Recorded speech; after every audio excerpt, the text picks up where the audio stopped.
Oui bonjour madame, laissez-moi me présenter, on se connaît pas, je suis un ami de votre fils, mais écoutez, regardez-moi, j'ai mal, je suis dans un état lamentable, je reviens de loin, j'ai fait des kilomètres, écoutez mon message, tout est parti de cette nuit, on s'est tous retrouvés chez moi, c'était une soirée comme les autres, jusqu'à ce qu'arrive un dérapage, on était chaud, le sang bouillant, pas conscience de nos actes, un conseil, asseyez-vous, la suite est une torture glaciale.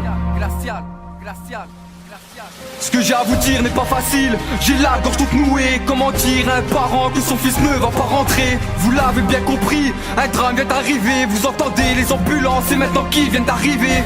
On est sorti de boîte, on avait un petit peu bu. Nous ne sommes pas positifs car le soleil a disparu. J'ai compris à cet instant que tout pouvait arriver, que c'est la vie qui a le pouvoir et qu'elle finit par t'écraser. 5h du mat, la fin de soirée, on décide de rentrer. J'ai pris le volant, si j'avais su, je me serais pas proposé. Vous savez, on est si jeunes, on croit que le monde nous appartient, qu'il peut rien nous arriver, qu'on est immortel comme le divin. Je suis désolé, tout est ma faute, j'assumerai la sentence. Je voulais les impressionner, la vitesse n'était pas d'accord. Et puis là c'est le drame, une seconde d'inattention. À ce moment, en une seconde, j'ai dû prendre une décision. J'entends des cris, je tourne la tête, je regarde devant moi. Un camion est sur ma route, ou je suis sur la mauvaise voie. Je fonce à vive allure, je n'ai pas le temps de l'éviter. J'ai du monde à l'arrière et un côté passager. Je tombe le volant, coup de réflexe, j'ai peur de ce qui arrive. Un accident qui dure 10 secondes, mais c'est des minutes qui défilent. C'est terminé, plus un bruit, ce silence me fait peur. Est-ce le début d'une histoire qu'il faudra remplir de fleurs? Allez-y, levez-vous. Je suis sûr que votre fils il est toujours en vie. On va aller sur les lieux de l'accident. On va voir ce qui se passe. Je sais que tout est ma faute. Je suis vraiment désolé.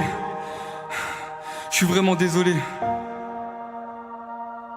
Sur le chemin, je sens l'angoisse, on voit les voitures qui défilent. Les ambulances nous doublent, devons-nous nous attendre au pire? Le cœur serré, les poings fermés, le visage renfermé. On a la boule au ventre, devons-nous nous inquiéter? J'aimerais revenir en arrière, je ne fais que culpabiliser. Si je pouvais être à leur place, c'est que tout le monde soit sauvé. Si la vie a une faiblesse, c'est le moment que je la trouve. On prie qu'au pire moment de la vie, c'est le moment d'appeler au secours.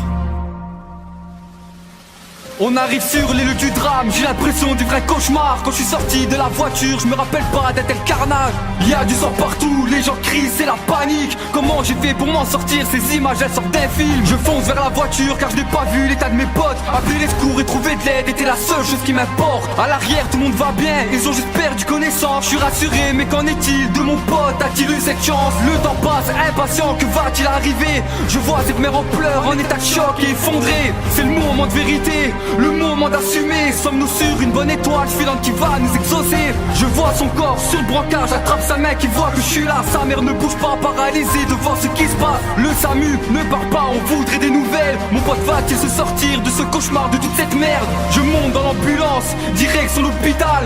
Les minutes sont si longues, deviennent des heures interminables. Nous voilà tous présents au chevet de notre ami. Quoi qu'il se passe, il faut qu'il sache qu'on sera tous présents pour lui. On est tous fatigués, tous dans nos pensées. On se remémore cette scène qu'on aimerait oublier. Le médecin arrive d'un air triste, j'ai tout compris. 6h08, mon pote a perdu la vie.